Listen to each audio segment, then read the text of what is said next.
And ఇంకో దౌర్భాగ్యం ఏంటంటే చైనాలో ఈ ఫోన్ని 50 మెగాపిక్సెల్ కెమెరాస్తో లాంచ్ చేశారు.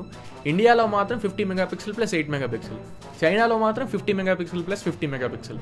అండ్ ప్రైస్ కూడా చైనాలో మీకు 30,000 రూపాయల లోపల 25 నుంచి 28,000 రూపాయల ప్రైస్ పాయింట్ లాంచ్ చేశారు. ఇండియాకి వచ్చేసరికి 35,000 రూపాయలు పెట్టారు. అండ్ ఇందులో ప్రాసెసర్ కూడా డైమెన్సిటీ 9000 సిరీస్ ప్రాసెసర్ ఉంది. ఇందులో ప్రాసెసర్ 8 Gen 2 ఉంది. 8 Gen 2 కంటే పవర్ఫుల్ ప్రాసెసర్ డైమెన్సిటీ 9000 ప్రాసెసర్ అనేది. Hi friends, welcome back to the channel. iQOO Neo 9 Proకి సంబంధించి unboxing and camera review 2 videos మన ఛానల్లో పోస్ట్ చేశాను.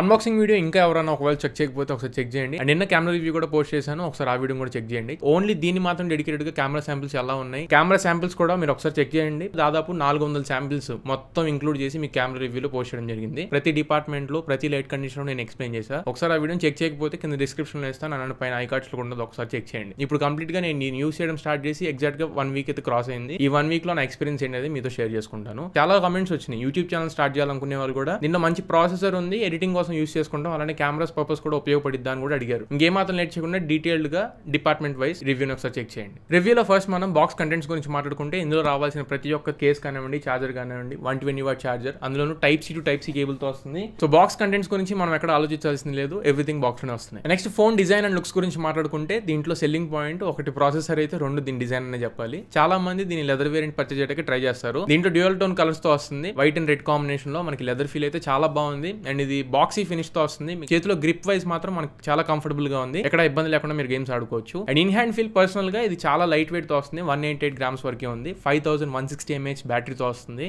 అయినా కానీ వెయిట్ డిస్ట్రిబ్యూషన్ అనేది ప్రాపర్ గా ఉంది. సో చేతిలో ఇన్ హ్యాండ్ ఫీల్ బాగుంది, కంఫర్టబుల్ గా ఉంది, ప్రీమియం ఫీల్ మీకు ఉండదు. ఎందుకనేది బిల్డ్ క్వాలిటీ గురించి మాట్లాడాలి. దీంట్లో ఒకటి కూడా మనకి మెటల్ ఫ్రేమ్ తో, మెటల్ బటన్స్ తో ఏమీ రావట్లేదు. మొత్తం ఎంటైర్ ఫోన్ బ్యాక్ సైడ్ కాకుండా సైడ్ మొత్తం కూడా మనకి పాలీకార్బోనేట్ బాడీతో వస్తుంది. అట్లీస్ట్ అల్యూమినియం ఫినిష్ కూడా రాదు. సో చేతిలో మీరు పట్టుకున్నప్పుడు మీరు ప్రీమియం ఫీల్ అయితే ఎక్స్పెక్ట్ చేయమాకండి. అండ్ నెక్స్ట్ వీళ్ళు కేస్ ప్రొవైడ్ చేశారు, ఇది ట్రాన్స్పరెంట్ TPU కేస్. ఇది వేసిన తర్వాత నేను ఎగ్జాక్ట్ గా దీన్ని 2 రోజులు యూస్ చేశాను. 2 రోజులకే ఇది స్లైట్ గా ఎల్లోయిష్ అయితే అయిపోయింది. సో కేస్ యూజ్ చేయడం అయితే పక్కకు పెట్టేశాను. ఈ ఫోన్ మీకు అంత తొందరగా చేయి జారట్లేదు. సో ఖచ్చితంగా మీరు ఈ ఫోన్ ని ఫీల్ అవ్వాలనుకుంటే మాత్రం కేస్ లేకుండా యూస్ చేయడానికి ట్రై చేయండి. కొంచెం జాగ్రత్తగా యూస్ చేయండి. ఫ్రంట్ మీకు బిల్డ్ క్వాలిటీ పరంగా నేను ఇందాక చెప్పినట్టు పాలీకార్బోనేట్ బాడీతో వస్తుంది. కొంచెం సైడ్స్ అయితే నొక్కుపోతే, ఫ్లాట్ గా పడిందంటే మాత్రం డిస్ప్లే బ్రేక్ అయ్యే ఛాన్స్ ఖచ్చితంగా ఉంటుంది. అండ్ స్క్రీన్ ప్రొటెక్షన్ గురించి మాట్లాడుకున్నా కానీ ఇది స్కాట్ సెన్సేషన్ ప్రొటెక్షన్ తో వస్తుంది. అంటే వివోలో 10,000లో కూడా ఇదే ప్రొటెక్షన్ ఉండిద్ది. సో అదే ప్రొటెక్షన్ తీసుకొచ్చారు. కార్నింగ్ ఉల్ల గ్లాస్ విక్టస్ కానీ అలాంటిది ఏమైనా తీసుకొచ్చుంటే బాగుండేది. ప్రైస్ కూడా ఏం తక్కువ పెట్టలేదు, విక్టస్ ఇచ్చుంటే బాగుండేది. But out of the box screen పరంగా మీకు స్క్రాచెస్ పడకుండా స్క్రీన్ కార్డ్ అయితే ఒకటి ప్రొవైడ్ చేశారు. అండ్ ఇన్ డీటెయిల్ గా ఫోన్ గురించి మాట్లాడుకుంటే ఫస్ట్ దీని ప్రాసెసర్ గురించి మాట్లాడుకోవాలి. ఇందులో Snapdragon 8 Gen 2 ప్రాసెసర్ తో వస్తుంది. 1.6 million వరకు Antutu స్కోర్స్ అని చెప్పి అన్నారు. బట్ ఇన్ రియల్ మనకి 1,56,000 1,55,000 దాకా Antutu స్కోర్స్ అయితే రావడం జరుగుతుంది. Geekbench స్కోర్స్ కూడా మంచి పర్ఫార్మెన్స్ అయితే స్కోర్ చేసింది. పేపర్ మీద ఉన్నట్టు రియల్ లైఫ్ లో మనకి గేమింగ్ ఆడేటప్పుడు ఎక్స్పీరియన్స్ ఉందా అంటే, నేను ఇంతకు ముందు Poco X6 Proలో చాలా మంచి గేమింగ్ ఎక్స్పీరియన్స్ అయితే నేను ఫీల్ అవడం జరిగింది. ఆ ఫీల్ OnePlus 12Rలో లేదు అని నేను అన్బాక్సింగ్ లో చెప్పా. దీంట్లో కూడా లాంగ్ టర్మ్ ఆడేటప్పుడు ఎందుకో మరి కొంచెం అయితే లాగ్స్ అయితే అబ్జర్వ్ చేశాను. నేను నార్మల్గా స్టార్టింగ్లో స్మూత్ అండ్ ఎక్స్ట్రీమ్లో పెట్టుకున్నప్పుడు లాగ్స్ అనేవి విత్ ఇన్ మీరైనా కానీ ఒక 15 minutesలో లాగ్స్ అనేవి అబ్జర్వ్ చేస్తారు. అల్ట్రాలో పెట్టుకున్నప్పుడు కూడా లాంగ్ టర్మ్ ఆడేటప్పుడు అంటే 45 minutes ఆడిన తర్వాత కరెక్ట్ కెమెరా కింద కొద్దిపాటి వామ్నెస్ అయితే వస్తుంది. హీటింగ్ ఇష్యూస్ అయితే ఏమీ లేవు, బ్యాటరీ డ్రైన్ ఇష్యూస్ కూడా ఏమీ లేవు. జస్ట్ మీకు వామ్ ఫీల్ అయితే ఖచ్చితంగా వస్తుంది. అది వచ్చిన దగ్గర నుంచి మీరైనా ఎక్స్పీరియన్స్ చేయండి. అప్పుడప్పుడు ఫ్రేమ్స్ డ్రాప్ అయ్యి లాగ్స్ అనేవి మీరు అబ్జర్వ్ చేస్తారు. కానీ ఆ గేమింగ్ ఆడిన సిచ్యువేషన్ నేను మధ్యాహ్నం పూట బయట కూర్చొని ఆడాను. అంటే పీక్ సమ్మర్ టైమ్స్ లో ఎలా ఆడతామో ఆ రకంగా నేను బయట గేమ్స్ అయితే ఆడడం జరిగింది. కొంచెం టెంపరేచర్ కూడా ఎక్కువగానే ఉంది కాబట్టి నేనైతే లాగ్స్ ఫీల్ అయ్యాను. సో వీళ్ళు తీసుకొచ్చిన ప్రాసెసర్ కి అండ్ ఇది ఇచ్చే పర్ఫార్మెన్స్ కి వీళ్ళు పెట్టిన 35,000 రూపీస్ ప్రైస్ అనేది వర్తా కాదా అని అడిగితే, ప్రాసెసర్ వైజ్ అండ్ దీని పర్ఫార్మెన్స్ వైజ్ అయితే పర్లేదు, వర్తే.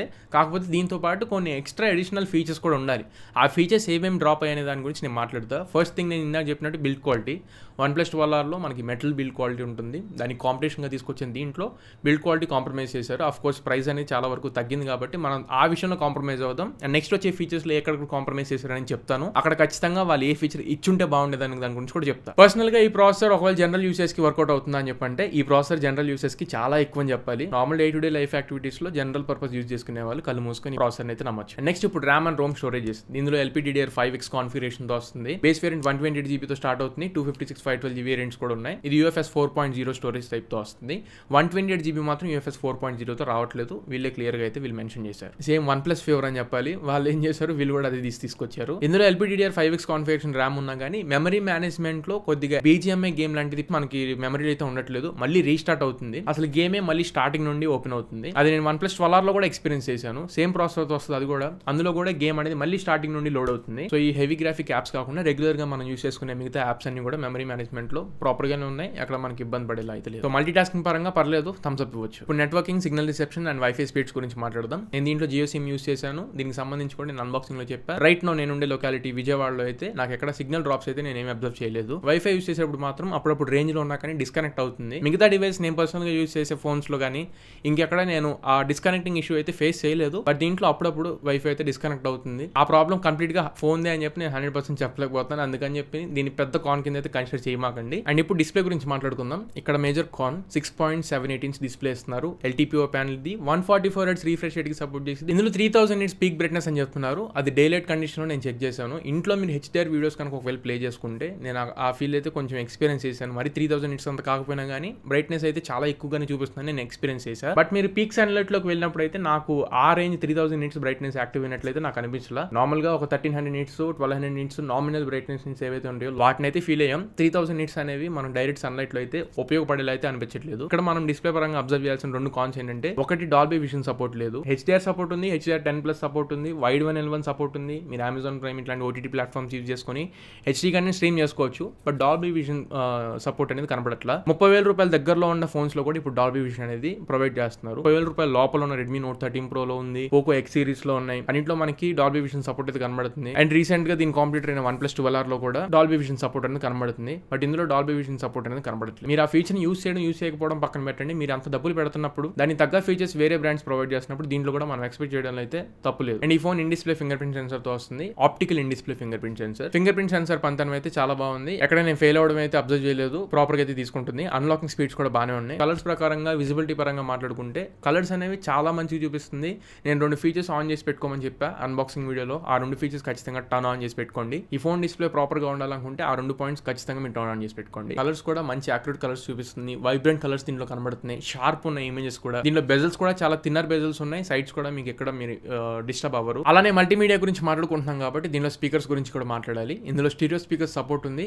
బ్యాలెన్స్డ్ వస్తుంది సౌండ్ అయితే. స్టీరియో సౌండ్స్ ఏమైనా ఎక్స్పీరియన్స్ చేస్తున్నప్పుడు మూవీస్ చూసేటప్పుడు బ్యాలెన్స్డ్ సౌండ్ వస్తున్న ఫీల్ అయితే మనకు కనబడుతుంది. కాకపోతే ఒక్కొక్క విషయం నన్ను డిస్టర్బ్ చేసింది ఏంటంటే 35,000-40,000 రూపాయల ప్రైస్ పాయింట్ లో వస్తున్న సౌండ్ అయినట్లు అనిపించట్లా. IQOO budget phones, iQOO Z7 Pro అందులో మనకి సౌండ్ క్వాలిటీ ఏ రకంగా కనబడుతుందో ఇందులో కూడా అదే కైండ్ ఆఫ్ సౌండ్ క్వాలిటీ కనబడుతున్నట్లు అనిపించింది. అండ్ మూడో కానీ ఇప్పుడు డాల్బీ అట్మోస్ సపోర్ట్ లేదు. ఫోన్ కొన్న ప్రతి ఒక్కరు గేమ్ ఆడకపోవచ్చు. బట్ ఫోన్ కొన్న ప్రతి ఒక్కరు మల్టీమీడియా పరంగా స్ట్రీమ్ చేసుకుంటారు. వాళ్ళకి డాల్బీ అట్మోస్ ఫీచర్ అనేది ఖచ్చితంగా ఉపయోగపడుద్ది. ఇన్ఫాక్ట్ డాల్బీ విజన్ ప్రతి ఒక్కరు కంటెంట్ ఉపయోగించకపోయినా డాల్బీ అట్మోస్ ఫీచర్ అనేది ఖచ్చితంగా ప్రతి ఒక్కరు ఉపయోగిస్తారు. డైరెక్ట్ స్పీకర్స్ కి ఇవ్వకపోతే అది వేరే, అది పక్క మనం కాంప్రమైజ్ అవ్వచ్చు. బట్ హెడ్ ఫోన్స్ పెట్టుకున్నప్పుడన్నా డాల్బీ అట్మోస్ తీసుకురావాల్సింది. ఐక్యూ నియో 7 Pro లో కూడా ఇలానే డాల్బీ అట్మోస్ తీసుకురాకుండా ఆ ఫోన్ బిస్కెట్ అయింది. దీంట్లో కూడా ఇప్పుడు డాల్బీ అట్మోస్ తీసుకురాకపోతే సక్సెసర్ ప్రతి విషయంలో చిన్నపాటి ఇంప్రూవ్మెంట్ మనం ఎక్స్పెక్ట్ చేస్తాం. ఇది మాత్రం కొంచెం సీరియస్ గా తీసుకోవాల్సిన కానీ డాల్బీ అట్మోస్ లేకపోవడం. అండ్ అలానే ఇంకొక కాంప్రమైజ్ మేజర్ గా ఈ రీసెంట్ టైమ్స్ లో ప్రతి ఒక్కరు అలవాటు పడుతున్నారు ఆ ఫీచర్ కి. NFC feature, tap to pay payments. ఇప్పుడు రూపే కార్డ్స్ మీ అందరికి తెలిసి ఉంటుంది. ప్రతి ఒక్క UPI యాప్ లో ఆ కార్డ్ ని సపోర్ట్ చేసింది. క్రెడిట్ కార్డ్స్, డెబిట్ కార్డ్స్ మీ దగ్గర ఏమున్నా కానీ UPI యాప్స్ కి కనెక్ట్ చేసుకొని జస్ట్ POS మెషిన్ దగ్గర ఇలా ట్యాప్ చేయగానే పేమెంట్స్ అయిపోతున్నాయి. మీరు UPI నెంబర్ కూడా కొట్టాల్సిన అవసరం లేదు. ట్యాప్ చేస్తే పేమెంట్స్ అయిపోతున్నాయి. ఆ ఫీచర్ సపోర్ట్ చేయాలంటే NFC ఉండాలి. 30,000 రూపాయల దగ్గరలో వచ్చిన ఫోన్స్ లోనే NFC ఉంటుంది. ఇది ఫ్లాగ్షిప్ కిల్లర్ రేంజ్ లో తీసుకొచ్చారు. అలాంటప్పుడు దీంట్లో NFC feature తీసుకురాకపోవడం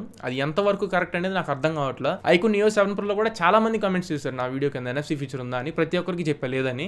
and neo 9 Pro లో వస్తుందేమో అని చెప్పని అనుకున్నాం. ఇందులో కూడా NFC ఫీచర్ కనబడట్లేదు. దీన్ని కూడా సీరియస్ గానే కన్సిడర్ చేయండి. ఇక్కడికి 4 కాన్స్ అయ్యింది. అండ్ ఇప్పుడు అసలైన థింగ్ కెమెరాస్ గురించి మాట్లాడాలి. నేను డెడికేటెడ్ గా కెమెరా రివ్యూ చేసా, అక్కడ ఒకసారి చెక్ చేయండి. ఈ వీడియోలో నేను అసలు ఎక్కువ మాట్లాడదలుచుకోలేదు. కెమెరా శాంపుల్ ఒకటి కూడా నేను డిస్ప్లే చేయను. ఎందుకంటే ప్రతి ఒక్కరు ఆ శాంపిల్స్ చూడండి, 400 శాంపిల్స్ కలిపి ఆ వీడియో చేసా. ఇన్ డీటెయిల్డ్ గా ప్రతి ఆస్పెక్ట్ కవర్ చేసి మీకు క్లియర్ కట్ గా అర్థమయ్యే భాషలోనే చెప్పాను. సో కెమెరాస్ అక్కడ చూడండి. 1080p 30 FPS 35,000కి 1080p 30 FPS ఏంటి అసలు మనం యాక్సెప్ట్ చేయని ఫీచర్ ఇది. సో అందుకే నేను చెప్పాను కెమెరా రివ్యూస్లో కెమెరా సెంట్రిక్ ఫోన్ కాదు అని చెప్పని. డీటెయిల్గా మీకు అక్కడ అర్థమైంది ఆ వీడియో చూస్తే. అండ్ ఫైనలీ బ్యాటరీ గురించి మాట్లాడుకుంటే 5160 mAh బ్యాటరీ ఉంది. నిజంగా బ్యాటరీ బాగుంది. మీరు గేమ్స్ ఆడుకున్నప్పుడు కూడా నామినల్గా డ్రైన్ అవుతుంది. మీరు 5 to 6% వరకు మీకు బ్యాటరీ డ్రైన్ అయితే కనబడుతుంది. అల్ట్రాలో పెట్టుకొని హై ఎండ్ గ్రాఫిక్స్లో ఫుల్ బ్రైట్నెస్ పెట్టుకుంటే, ఇంకొంచెం తక్కువగా పెట్టుకుని తక్కువ గ్రాఫిక్స్లో ఆడుకున్నా కానీ బ్యాటరీ అయితే బాగుంటుంది. ఖచ్చితంగా చెప్తున్నా, ఒక ఫుల్ వర్కింగ్ డే ఖచ్చితంగా ఈ బ్యాటరీ బ్యాకప్ అయితే మీరు యూస్ చేసుకోవచ్చు. అండ్ 120 watt ఛార్జర్ని ప్రొవైడ్ చేస్తున్నారు.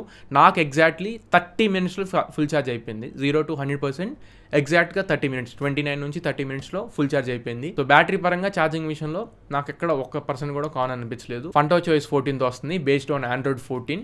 ఇది January సెక్యూరిటీ ప్యాచ్ లెవెల్తో వస్తుంది. లేటెస్ట్ అనే చెప్పాలి. మేబీ ఫెబ్ అయిన తర్వాత Feb security patch level update అయితే రోల్ అవుట్ చేయొచ్చు. మెనూ జస్ట్ మీరు ఒకసారి స్క్రోల్ చేసిన తర్వాత ప్రతి రోలో ఒక బ్లోట్వేర్ యాప్ అయితే కనబడిద్ది. గేమ్స్, పిచ్ యాప్స్ అవన్నీ కనబడుతున్నాయి. వాటి మీరు కావాలనుకుంటే అన్ఇన్స్టాల్ చేసేసుకోవచ్చు. బట్ ఎక్స్పీరియన్స్ అయితే చెడగొట్టుకోవడం ఎందుకు అన్నట్లు నాకు అనిపించింది. ఇది ఓవరాల్గా iQOO Neo 7 Proకి సంబంధించి నేను యూస్ చేసిన ఈ 1 వీక్లో నా ఎక్స్పీరియన్స్ అనేది అండ్ నా ఫుల్ రివ్యూ. దీంట్లో ప్రోస్ ఏంటనేవి మీకు క్లియర్గా ఎక్స్ప్లెయిన్ చేశా. కాన్స్ అనేది మళ్ళీ ఇంకొకసారి చెప్తాను వినండి. ఒకటి బిల్డ్ క్వాలిటీ బాగాలేదు, 2 డిస్ప్లేలో డాల్బీ విజన్ సపోర్ట్ లేదు, డాల్బీ అట్మాస్ ఫీచర్స్ ఇవ్వలేదు, హెడ్ ఫోన్స్ యూజ్ చేసినా కానీ డాల్బీ అట్మాస్ ఫీచర్ కనబడట్లా, కెమెరాస్ ఫ్రంట్ కెమెరా అసలు యాక్సెప్ట్ చేయలేము, అటువంటి అవుట్పుట్ అయితే వస్తుంది ఫ్రంట్ ఫేసింగ్ కెమెరాతో. ఆరోది దీంట్లో మెయిన్లీ ఈ రీసెంట్ టైమ్స్లో ప్రతి ఒక్కరు యూస్ చేసే NFC ఫీచర్ దీంట్లో సపోర్ట్ చేయట్లా. ఇంకా ఇవి కాకుండా వీళ్ళు హైప్ చేసి ఒక ఫీచర్ని కొత్తగా యాడ్ చేస్తున్నాము అన్నట్టు చెప్పింది వెట్ టచ్. ఒకవేళ దీని మీద వాటర్ స్ప్రింకిల్స్ ఏమన్నా పడినా కానీ టచ్ అనేది అక్కడ ప్రాబ్లం లేకుండా పనిచేస్తుందని చెప్పి అన్నారు. అది అన్బాక్స్లో నేను లైవ్లో చెక్ చేసి మీకు ఆ వీడియో ఫుటేజ్ కూడా వేసాను, ఒకసారి చెక్ చేయండి. వెట్ టచ్ ప్రివెన్షన్ అని చెప్పిన ఫీచర్ అయితే ఎక్కువ ఎక్స్పెక్ట్ చేయమాకండి. అండ్ దీంట్లో ఇది 35 దాకా తీసుకొచ్చారు కాబట్టి IPX5 water resistant, IP54 splash resistant తీసుకొచ్చుంటే బాగుండేది. ప్రతి ఒక్కరు వాటర్లో ముంచేసి వాటర్ రెసిస్టెంట్ని IP65 వాడుకోకపోవచ్చు,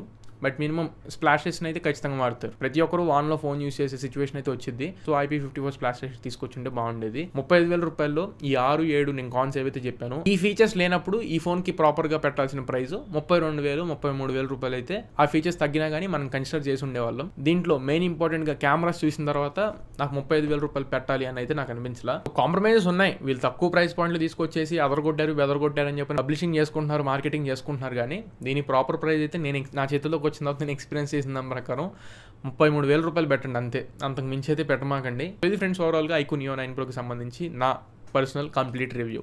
ఈ వీడియో మీకు నచ్చింది అనుకుంటున్నాను, ఖచ్చితంగా ఉపయోగపడింది అనుకుంటున్నాను. నచ్చినట్లయితే లైక్ చేయండి, మీ ఫ్రెండ్స్ అందరికీ షేర్ చేయండి. మళ్ళీ ఇంకొక మంచి వీడియోతో మంచి క్వాలిటీ కంటెంట్తో మీ ముందుకు తిరిగి వస్తా. Until then this is your Tarun signing off no.